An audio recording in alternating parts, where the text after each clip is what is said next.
Você já ouviu falar da Growth Suplementos? Se você frequenta a academia ou já pesquisou sobre Whey Protein no YouTube, com certeza cruzou com o nome dessa marca. Mas quem está por trás da empresa que se tornou uma das mais faladas do Brasil sem aparecer em nenhum comercial? Enquanto as grandes marcas bombardeavam você com propagandas, influencers e feiras fitness, a Growth simplesmente apareceu, sem alarde, sem anúncio, e de alguma forma passou a dominar os fóruns, os grupos de musculação e os vídeos de transformação de 30 dias. Mas essa ascensão meteórica não veio sem perguntas. Há quem diga que a marca nasceu ligada ao submundo dos laboratórios manipulados. Outros afirmam que ela seria um braço oculto de um grande laboratório farmacêutico. E mais, por anos, ninguém sabia onde ficava sua fábrica. Nenhum executivo dava entrevistas. Nenhum rosto aparecia. Hoje, a Growth é um fenômeno. Mas por trás dos potes de whey e creatina de preço justo, existe uma história cheia de silêncios, estratégias secretas e rumores abafados. Prepare-se para conhecer o lado sombrio da marca que você mais vê, mas menos conhece. Eu sou o Tom, e este é mais um episódio do canal Fábrica de Fatos, onde você descobre o que ninguém te contou sobre as maiores marcas do mundo. A criação da marca secreta. A história da Growth Suplementos começa em 2008, em São Paulo, fundada por um nome que até hoje pouca gente conhece: Felipe Carvalho. Diferente de outras marcas brasileiras, Felipe não era um executivo de marketing, mas sim um praticante de musculação insatisfeito com os preços e promessas vazias da indústria. A proposta era ousada: vender suplementos de alta qualidade com preço de fábrica, direto ao consumidor, sem intermediação, propaganda ou embaixadores fitness. Isso parecia loucura em um mercado movido por aparência, fama e patrocínio. Mas Felipe tinha um trunfo: sua conexão com laboratórios farmacêuticos e fornecedores de matéria-prima pura que seriam usados para criar suplementos com laudos disponíveis e fórmulas transparentes. Desde o início, a marca se comunicava com um público que se sentia enganado pelas grandes indústrias do fitness. E o primeiro passo foi conquistar os fóruns de musculação, especialmente o lendário hipertrofia.org, onde a marca passou a ser citada em tópicos e resenhas sem gastar um centavo. Nos bastidores, a estrutura era simples: poucos funcionários, uma produção discreta em um galpão no interior de São Paulo e um modelo de e-commerce direto que fugia completamente do varejo tradicional.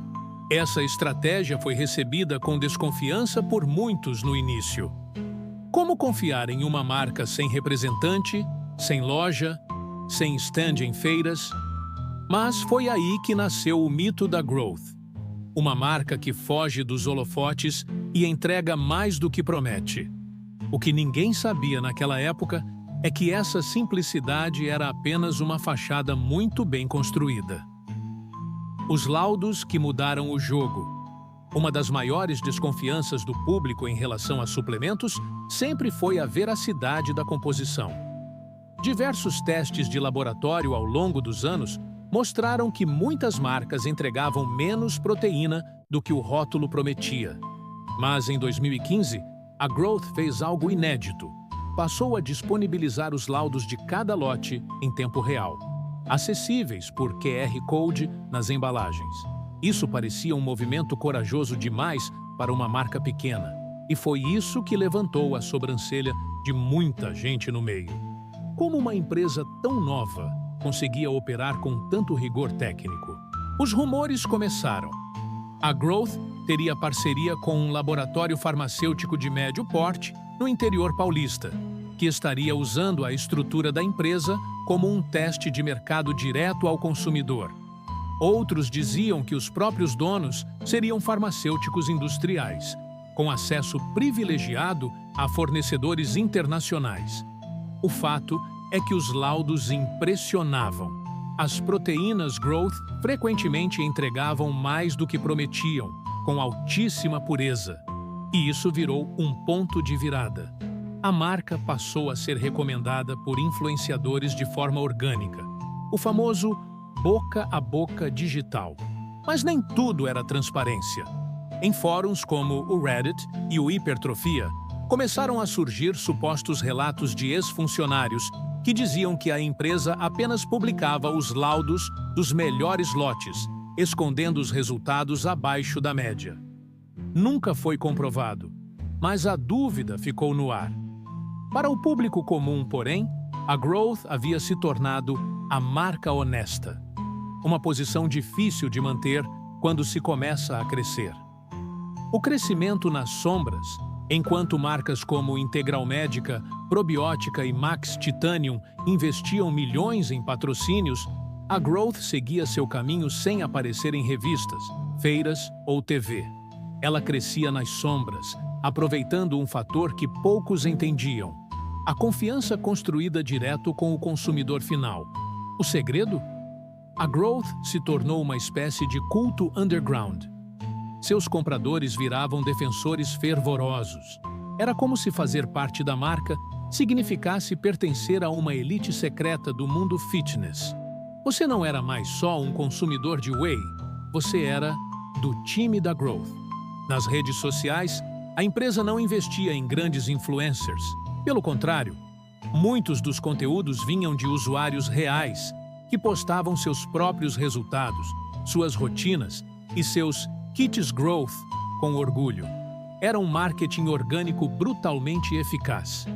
E foi assim, aos poucos, que a marca dominou grupos de WhatsApp de treinos, canais no YouTube, fóruns e até lojas que começaram a vendê-la por fora, mesmo sem autorização oficial.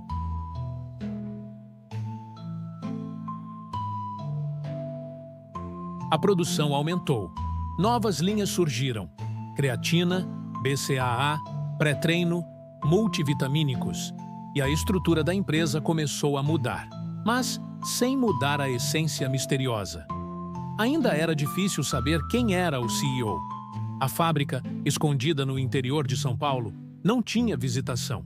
Nenhum funcionário aparecia nos vídeos. Foi nesse ponto que começaram os boatos mais sombrios. A Growth seria, na verdade, uma fachada para um grupo maior? Ou estaria envolvida com empresários do ramo de manipulação de anabolizantes, usando a credibilidade dos laudos para lavar reputação? Nada foi provado, mas a dúvida já era parte do jogo. A tempestade dos escândalos. Em 2019, uma tempestade se formou. Alguns youtubers começaram a levantar suspeitas sobre a Growth. Alegavam, por exemplo, que a marca não passava por fiscalização da Anvisa com a mesma intensidade das marcas maiores. Outros diziam que os preços eram tão baixos que algo tinha que estar errado. Mas o golpe mais duro veio com um vídeo de denúncia publicado em um canal de nutrição esportiva, no qual um laudo supostamente mostrava que um lote de creatina da marca apresentava impurezas. A Growth se defendeu, disse que o laudo havia sido adulterado e apresentou documentos oficiais. A polêmica não durou muito, mas o dano à reputação já estava feito. Pela primeira vez, a comunidade fitness ficou dividida. Growth era gênio ou enganação? Em meio à controvérsia surgiram outras questões. A marca operava legalmente? Pagava impostos corretamente? Por que ninguém nunca tinha visto o rosto do dono em uma entrevista? Os escândalos geraram uma onda de desconfiança, mas também algo inesperado: aumento nas vendas. Sim, quanto mais falavam mal, mais as pessoas procuravam saber o que era Growth. E ao encontrar uma proteína mais barata, com laudo e sem frufru de marketing, compravam para testar. E gostavam. O resultado? A empresa dobrou de tamanho entre 2020 e 2022, mesmo em meio à pandemia e às críticas.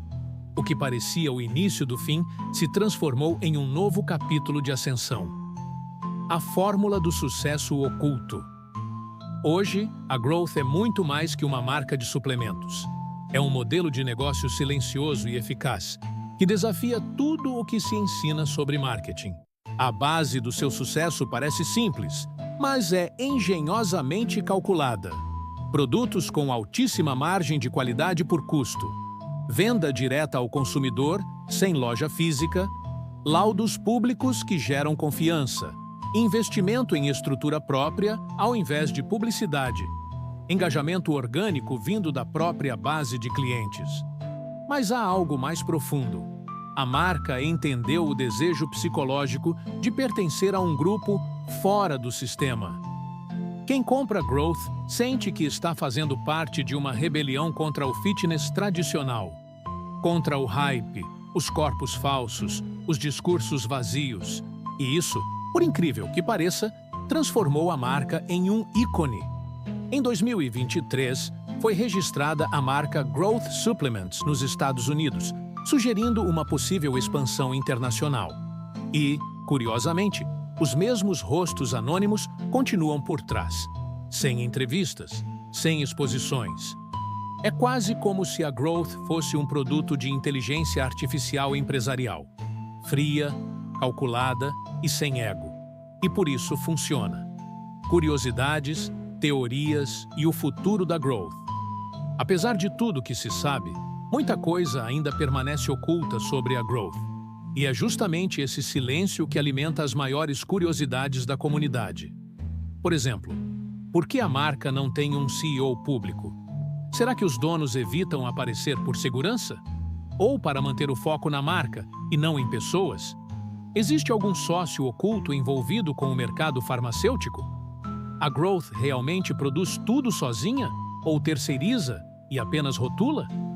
Como conseguem manter preços tão baixos por tantos anos? Em fóruns, surgem rumores de que a empresa teria acessos privilegiados à matéria-prima por vias não convencionais, ou até que teria surgido como braço de um laboratório de manipulação que foi desmantelado nos anos 2000. Nada confirmado. Mas uma coisa é certa: o mistério virou parte da estratégia. Hoje, é possível encontrar vídeos com milhões de views de pessoas testando os produtos, comparando resultados e até criando dietas inteiras com base na marca. A pergunta que fica é: até quando esse modelo secreto vai funcionar? Com o crescimento, vem os holofotes, e com eles, a necessidade de transparência. Será que a Growth vai conseguir se manter como a marca misteriosa? Ou vai acabar sendo engolida pelo próprio sucesso? Só o tempo dirá. A Growth Suplementos é, sem dúvida, um fenômeno silencioso. Sua ascensão sem propaganda, sua base fiel de consumidores e os mistérios que a cercam a tornam uma das marcas mais curiosas e talvez mais geniais do Brasil Fitness. Mas como vimos hoje, por trás da creatina e do whey sabor chocolate belga, existe uma trama de segredos, rumores e estratégias que beiram o inacreditável. Se você achava que estava apenas tomando um suplemento, talvez agora perceba que estava fazendo parte de uma história muito maior. E se você curte descobrir o que existe por trás das grandes marcas, das histórias não contadas, dos bastidores obscuros do mundo corporativo, inscreva-se agora no canal Fábrica de Fatos, ative o sininho e prepare-se para mergulhar ainda mais fundo em histórias que ninguém teve coragem de te contar. Nos vemos no próximo episódio.